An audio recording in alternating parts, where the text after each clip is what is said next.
নমস্কার, সকলকে স্বাগত জানাই গল্পের ঝালমুড়িতে। আজকে আপনাদের শোনাবো উইলিয়াম শেক্সপিয়ারের লেখা একটি গল্প, 12th নাইট। আসুন শুরু করি 12th নাইটের প্রথম পর্ব। সেবাস্টিয়ান আর ভায়োলা, ওরা দুটিতে যমজ ভাই বোন। দুজনেই দেখতে খুব সুন্দর। ওদের বাড়ি গ্রিস দেশের মেশালিনায়। যমজ ভাই বোনের চেহারায় এত মিল যে একই রকম পোশাক পরিয়ে দিলে কে সেবাস্টিয়ান আর কে ভায়োলা তা বলা মুশকিল হতো।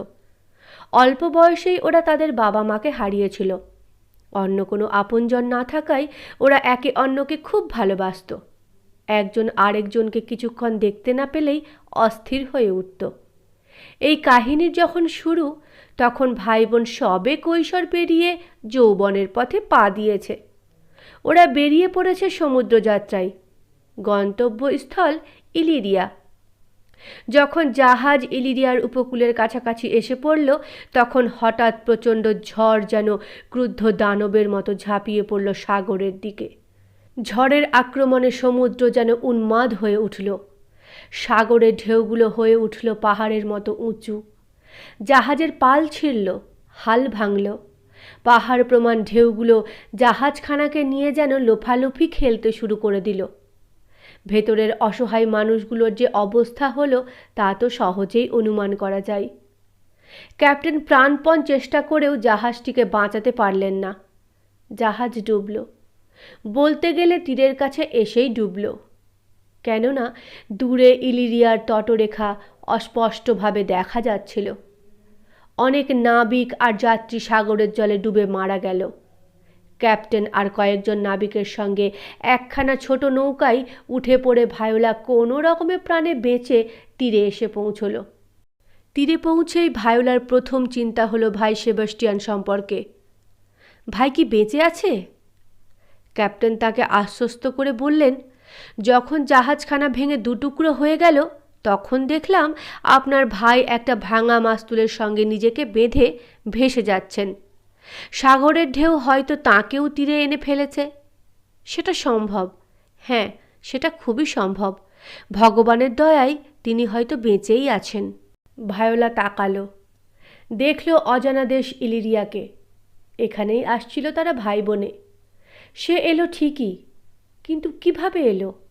ভাই কি আসতে পেরেছে, নাকি সাগরেই তার সলিল সমাধি হয়েছে? কথাটা ভাবতেই তার সমস্ত শরীরটা শিউরে উঠল। এই অচেনা অজানা দেশে তার ভাগ্যে কি আছে কে জানে। আপনি এই অঞ্চলটা চেনেন? ভায়োলা ক্যাপ্টেনকে জিজ্ঞেস করল। হ্যাঁ, খুব ভালো করেই চিনি, ক্যাপ্টেন উত্তর দিলেন। আমি যেখানে জন্মেছি, বড় হয়েছি, এখান থেকে 3 ঘন্টা হাঁটলেই সেখানে পৌঁছানো যায়। কাজেই ইলিরিয়ার এই অঞ্চল আমার খুবই পরিচিত। ক্যাপ্টেনের মুখ থেকে কথাটা শুনে ভায়োলা কিছুটা আশ্বস্ত হলো। এদেশের শাসক কে? ভায়োলা জিজ্ঞেস করল। ডিউক অর্শিনো, ক্যাপ্টেন বললেন। তিনি কেমন লোক? অতি সজ্জন। তিনি যেমন ভদ্র তেমনই বিনয়ী। ডিউক এখনও বিয়ে করেননি। তিনি অলিভিয়া নামে একটি মেয়েকে ভালোবাসেন। ভদ্র মহিলা কাছেই থাকেন। তিনি ডিউককে বিয়ে করতে অস্বীকার করেছেন, কিন্তু ডিউক আবার তাকে ছাড়া অন্য কোনো মেয়েকে বিয়ে করবেন না। অলিভিয়াকে? ভায়োলা জিজ্ঞেস করল। তিনি অভিজাত বংশের মেয়ে। তার বাবা ছিলেন একজন কাউন্ট। 1 বছর আগে কাউন্ট মারা গিয়েছেন। মেয়েটির অভিভাবক হয়েছিলেন তার দাদা। কিন্তু এমনই কপাল যে বাবা মারা যাবার কিছুদিন পরে দাদাও মারা গিয়েছেন। দাদার মৃত্যুতে মহিলা খুবই শোকাহত। তিনি মারা যাবার পর ভদ্রমহিলা আর বাড়ির বাইরে বের হননি। তিনি নিজের বাড়িতেও কারোর সঙ্গে দেখা সাক্ষাৎ করেন না। অলিভিয়া নামের মহিলাকে ভায়োলা চোখে দেখেননি ঠিকই, কিন্তু তার কথা শুনে ভায়োলার মনে সহানুভূতি জাগল। হয়তো ভদ্রমহিলা দাদাকে হারিয়েছেন। এ কথা শুনেই তার সহানুভূতিটা বেড়ে গেল। ভায়োলা নিজেও ভাইকে হারিয়েছে কিনা? ভায়োলা ক্যাপ্টেনকে জিজ্ঞেস করল, লেডি অলিভিয়ার কাছে একটা চাকরি পাওয়া যায় না? ক্যাপ্টেন বললেন, আশা খুব কম। ভায়োলা বলল, যদি লেডি অলিভিয়ার কাছে চাকরি পাওয়া না যায়, তবে আমি ডিউক অর্শিনোর কাছেই চাকরি করব। এই বিদেশ বিভুঁইয়ে চাকরি না করলে আমার চলবে কি করে? এ ব্যাপারে আপনার সাহায্য চাইছি। আমাকে সাহায্য করতেই হবে। আমি আপনাকে তার বদলে ভালোভাবেই পুরস্কার দেব। আমাকে এক প্রস্থ ছেলেদের পোশাক এনে দিন, যাতে করে আমি ছেলে সাজতে পারি। তারপর আমাকে নিয়ে চলুন ডিউকের কাছে। তার ফাই ফরমাস খাটবার ছোকরা চাকরের কাজে আমাকে লাগিয়ে দিন। আপনি সুপারিশ করলে আমি নিশ্চয় ছোকরা চাকরের কাজটি পেয়ে যাব। আমি যথাসাধ্য ডিউকের সেবা করব। কিন্তু আপনাকে প্রতিশ্রুতি দিতে হবে যে আমার আসল পরিচয় আপনি কাউকে দেবেন না। ক্যাপ্টেন প্রতিশ্রুতি দিলেন। তিনি ভায়োলাকে এক প্রস্থ ছেলেদের পোশাক সংগ্রহ করে দিলেন। সে পুরুষের পোশাক পরতেই তাকে ঠিক তার ভাই সেবেস্টিয়ানের মতো দেখতে লাগলো। ক্যাপ্টেন বিস্মিতভাবে বললেন, কি বলবে আপনি মেয়ে? আপনাকে ঠিক আপনার ভাইয়ের মতো দেখাচ্ছে। একটু হেসে ভায়োলা বলল, বেশ, এবার তাহলে ডিউকের কাছে আমায় নিয়ে চলুন। ক্যাপ্টেন ভায়োলাকে নিয়ে গেলেন ডিউকের প্রাসাদে। ভায়োলাকে দেখেই পছন্দ করে ফেললেন ডিউক। তিনি ভায়োলাকে জিজ্ঞেস করলেন, তোমার নাম কি? সিজারিও, ভায়োলা উত্তর দিল। ক্যাপ্টেনের দিকে তাকিয়ে ডিউক বললেন, আপনার আনা ছেলেটিকে আমার খুব পছন্দ হয়েছে। আমি ওকে কাজে নিলাম। ও হবে আমার খাস ছোকরা চাকর। ওকে বেশি কিছু করতে হবে না। আমার ফাই ফরমাসটুকু কেবল খাটতে হবে। ক্যাপ্টেন আর ভায়োলা দুজনেই ধন্যবাদ দিলেন সদাশয় ডিউককে। ক্যাপ্টেন ছাড়া আর কেউ জানল না সিজারিওর আসল পরিচয়। জানল না যে সে আসলে একটি ছদ্মবেশিনী মেয়ে। সিজারিও রূপে ভায়োলা ডিউককে খুশি করার জন্য যথাসাধ্য চেষ্টা করতে লাগল। সে সব সময় ডিউকের কাছাকাছি থাকত, তাকে গান গেয়ে শোনাতো। ডিউক কোনো কারণে বিষণ্ণ হয়ে পড়লে নানা রকম মজার মজার কথা বলে তাকে আনন্দ দেবার চেষ্টা করত। ডিউকের কাছ থেকে সে শুনত লেডি অলিভিয়ার প্রতি তার গভীর প্রেমের কথা। ডিউকের প্রেমে লেডি অলিভিয়া সাড়া দিচ্ছেন না, এ কথা শুনে ভায়োলার মনে খুব কষ্ট হতো। প্রেমের দেবতার মতিগতি বোঝা ভার। ডিউক অশ্বিনোকে ভালোবেসে ফেলল ভায়োলা। কিন্তু এই ভালোবাসা তার মনের মণিকোঠাতেই লুকোনো রইল, তার বহিঃপ্রকাশ হলো না। কয়েকদিন পরে ডিউক ভায়োলাকে লেডি অলিভিয়ার কাছে পাঠালেন। তার হাতে দিলেন একখানা মুখবন্ধ খাম। খামের মধ্যে রয়েছে লেডি অলিভিয়ার উদ্দেশ্যে লেখা ডিউকের একখানা প্রেমপত্র। ডিউক বললেন, এই চিঠিখানা নিয়ে তুমি যাও লেডি অলিভিয়ার কাছে। অলিভিয়াকে বলবে আমি তাকে কত ভালোবাসি। সে আমার প্রতি নির্দয়, কিন্তু আমি একনিষ্ঠ। যতদিন বাঁচব ততদিন তাকেই ভালোবেসে যাব। সে তোমার কথা শুনবে। তুমি যুবক, তুমি প্রেমের বার্তাবাহকের কাজ করতে পারবে। তোমার যৌবনই তোমাকে এ কাজের উপযুক্ত পাত্র করেছে। ভারাক্রান্ত হৃদয়ে সিজারিও যাত্রা করল লেডি অলিভিয়ার প্রাসাদের দিকে। তার কর্তব্য হলো এক মহিলাকে বুঝিয়ে সুঝিয়ে এমন একজন পুরুষের সঙ্গে বিয়েতে রাজি করানো যে পুরুষটিকে সে নিজেই ভালোবেসে ফেলেছে। লেডি অলিভিয়ার প্রাসাদের তোরণে একজন চাকর ভায়োলাকে থামালো। চাকরটির নাম ম্যালভোলিও। গৃহকর্ত্রীর কড়া হুকুম রয়েছে বাইরের কোনো লোককে, বিশেষ করে ডিউকের কোনো দূতকে, যেন তার সঙ্গে দেখা করতে পাঠানো না হয়। কাজেই সিজারিও বেশি ভায়োলাকে ম্যালভোলিও বলল, লেডি অলিভিয়ার সঙ্গে এখন দেখা হবে না। কেন? ভায়োলা জিজ্ঞেস করল। তিনি খুবই অসুস্থ। ভায়োলা বলল, সে কথা শুনেই তো আমি দেখা করতে এসেছি। লেডি এখন ঘুমিয়ে আছেন, ম্যালভোলিও বলল। ঠিক আছে, আমি তার জেগে ওঠা পর্যন্ত অপেক্ষা করব। বলছি তো লেডি অসুস্থ, বিরক্ত হয়ে ম্যালভোলিও বলল।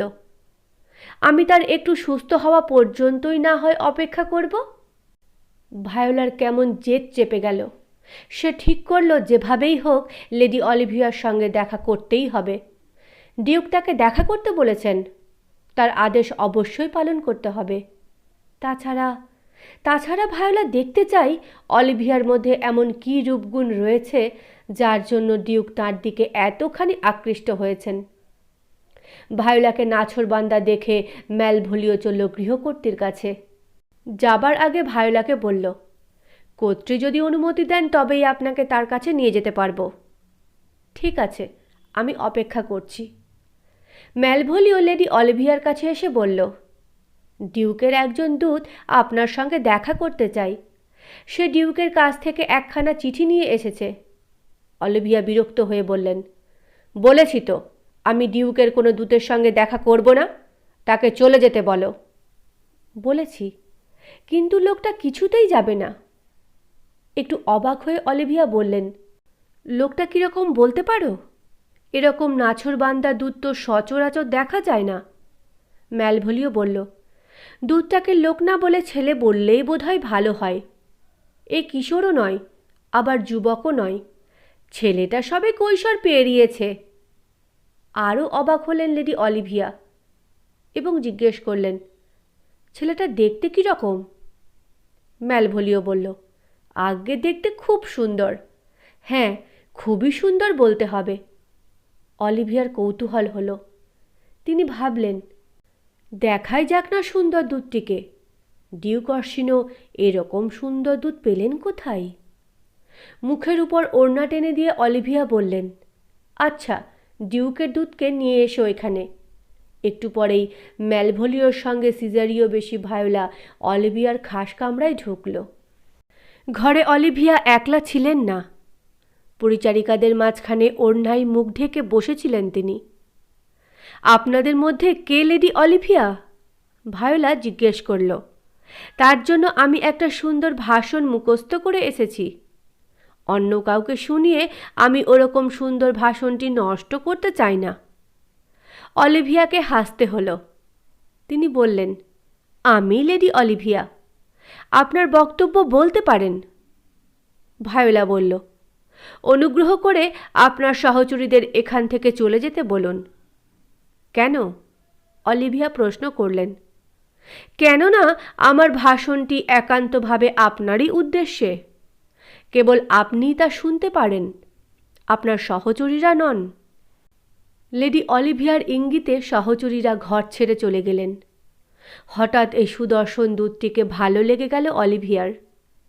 সিজারিও বেশি ভায়োলার দিকে তাকিয়ে তিনি বললেন, এবার বলুন, আপনার কি বক্তব্য? লেডি, আপনার মুখ কি আমাকে দেখতে দেবেন? ভায়োলা জিজ্ঞেস করল। হ্যাঁ, আমি পর্দা সরিয়ে দেব। আপনি ছবি দেখবার সুযোগ পাবেন। এ কথা বলে অলিভিয়া ওড়নাখানা সরিয়ে নিলেন।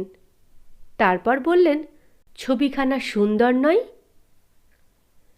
যদি এই সৌন্দর্যের সবটাই প্রকৃতি দেবী সৃষ্টি করে থাকেন, তাহলে শুধু সুন্দর বলবো না, বলবো অপূর্ব সুন্দর। লেডি অলিভিয়ার সুন্দর মুখখানা রাঙা হয়ে উঠল। মুহূর্তকাল চুপ করে তৃপ্তিমাখা গলায় বললেন, দূতমশাই, এবার আপনার ভাষণটি শুনতে চাই। ভাষণটি আমার নয়, ডিউকের। বক্তব্যটি আমি মুখস্থ করে এসেছি। তিনি বলেছেন, আমি লেডি অলিভিয়াকে ভালোবাসি, গভীরভাবে ভালোবাসি। তাকে না পেয়ে আমার দিনগুলি কাটছে দুঃখ আর বেদনার মধ্য দিয়ে। আমি কাঁদছি, আমার আত্মা আর্তনাদ করছে তার জন্য। ভায়োলা থামল। লেডি অলিভিয়াও চুপ করে রইলেন। নীরবতা ভেঙে সিজারিও বেশি ভায়োলা বলতে লাগলো, আমার প্রভু আপনাকে যতখানি ভালোবাসেন, আমি যদি ততটা ভালোবাসতাম তবে আপনার দরজায় একখানা কুঁড়ে ঘর তৈরি করে সেখানে থাকতাম। সারাদিন আপনার নাম জপ করতাম, আপনার উদ্দেশ্যে গান লিখতাম, সে গান গাইতাম। যতদিন আপনার মনে আমার প্রতি করুণা আর সহানুভূতি না জাগত, ততদিন আমি এমনিই জীবনযাপন করতাম। আমার বিশ্বাস, শেষ পর্যন্ত আপনি আমার ভালোবাসার ডাকে সাড়া দিতেনই। দূতের সুন্দর কথাবার্তায় এবং বাচনভঙ্গিতে লেডি অলিভিয়া মুগ্ধ হয়ে গেলেন। আমি আপনার কথা শুনব, আপনার উপর আমার সহানুভূতি হচ্ছে। লেডি অলিভিয়া বললেন, প্রেমের দেবতার কি বিচিত্র লীলা! এত চেষ্টা করেও ডিউক অর্শিনো যে মেয়ের কঠিন মনকে গলাতে পারেননি, সেই মেয়ে কিনা প্রথম দর্শনেই দূতের প্রেমে পড়ে গেল। অলিভিয়া বললেন, আপনার প্রভুর ওপর কোনো দিনই আমার দয়া বা করুণা হবে না। তার কাছ থেকে আসা কোনো বক্তব্যই আমি শুনব না। তাকে কথা বলে দেবেন, কালকে আবার আসবেন। আপনার কাছ থেকে আমি শুনব ডিউক আমার বক্তব্যকে কিভাবে নিলেন। প্রভু আপনাকে একখানা চিঠি দিয়েছেন। ক্ষমা করবেন, ও চিঠি আমি নিতে পারবো না। কিন্তু কোনো কিন্তু নয়, ও চিঠি নেবার কোনো প্রশ্নই ওঠে না। লেডি অলিভিয়া উপহার হিসেবে ভায়োলাকে কিছু টাকা দিতে গেলেন, কিন্তু ভায়োলা টাকা নিতে চাইল না। সে বলল, আমি আপনার টাকা চাই না, আমি চাই আমার প্রভুর প্রতি আপনার দয়া। কথা বলে ভায়োলা লেডি অলিভিয়ার খাস কামরা থেকে বেরিয়ে এলো। সিজারিও চলে যাবার পর অলিভিয়ার মনটা কেমন যেন ফাঁকা হয়ে গেল। সিজারিওকে আবার দেখবার জন্য তার মন আনচান করতে লাগলো। ম্যালভোলিওকে ডেকে তিনি বললেন, যাও তো, এক্ষুনি ছুটে যাও, ডিউকের দূতকে গিয়ে ধরো। ডিউক দূতের মারফত যে আংটি আমাকে পাঠিয়েছেন, সে আংটি দূত মশাইয়ের হাতেই ফেরত দিয়ে এসো। তাকে বলবে যে এই আংটি আমি গ্রহণ করতে পারবো না। তার প্রভুর কাছ থেকে আসা কোনো উপহারই আমার পক্ষে গ্রহণ করা সম্ভব হবে না। বলবে তার প্রভুকে আমি কিছুতেই বিয়ে করতে পারবো না। দূতমশাই যেন ডিউককে কথা অবশ্যই বলেন। সিজারিও যদি কাল আমার সঙ্গে দেখা করতে আসেন, তবে আমি কেন ডিউক আর্সিনোকে বিয়ে করতে পারবো না তা খুলে বলবো। আমার হয়ে তুমি সিজারিওকে অনুরোধ করবে কাল যেন তিনি অবশ্যই একবার এখানে আসেন। আংটি নিয়ে ম্যালভোলিও ছুট দিল। ছুটতে গিয়ে ধরে ফেলল ভায়োলাকে। সে সিজারিওকে লেডি অলিভিয়ার বক্তব্য জানিয়ে তার হাতে আংটিটি তুলে দিয়ে বলল, ডিউক আপনার মারফত আমার কর্ত্রীকে এই আংটিটা পাঠিয়েছিলেন। আমার কর্ত্রী এটা ফেরত পাঠিয়েছেন। ভায়োলা তো অবাক, সে আবার আংটি নিয়ে এলো কখন? ম্যালভোলিও বলল, আংটিটা নিয়ে আমাকে ছেড়ে দিন। ভায়োলা বলল, আমি তো কোনো আংটি নিয়ে আসিনি। কথা কেন শুনব? আমার কর্ত্রী বললেন আপনি নিয়ে এসেছেন। আমি ও আংটি নিতে পারবো না, ভায়োলা বলল। আমিও আর এটা ফিরিয়ে নিয়ে যাব না। আপনি নেন তো ভালোই, না হলে আমি এটা রাস্তাতেই রেখে যাব। সত্যি সত্যি আংটিটা রাস্তায় রেখেই ম্যালভোলিও চলে গেল। ভায়োলা কি করে? বাধ্য হয়েই তাকে আংটিটা তুলে নিতে হলো। এমন দামি আংটি তো এভাবে রাস্তায় ফেলে রাখা যায় না। পরে এক সুযোগে অলিভিয়ার কাছে আংটিটা ফেরত পাঠিয়ে দিলেই হবে। একটু ভাবতেই ব্যাপারটা আন্দাজ করতে পারল ভায়োলা। আপন মনেই সে বলল, বেচারা অলিভিয়া, সে যে দেখছি সিজারিও বেশি আমার প্রেমে পড়ে গিয়েছে। আমাকে ভালোবাসা আর স্বপ্নকে ভালোবাসা তো একই কথা। ওহ, কি জটের মধ্যেই না আমরা জড়িয়ে পড়েছি। আমি ভালোবাসি ডিউককে, ডিউক ভালোবাসেন অলিভিয়াকে, আবার অলিভিয়া ভালোবাসেন আমাকে, মানে সিজারিওকে। হাই ভগবান, এ জট খুলবার ক্ষমতা আমার নেই। সময়, হ্যাঁ, একমাত্র সময়ই এ জট খুলতে পারে। গল্পটির পরিশিষ্ট অংশটি শোনাবো আগামী শনিবার। শুনতে ভুলবেন না কিন্তু।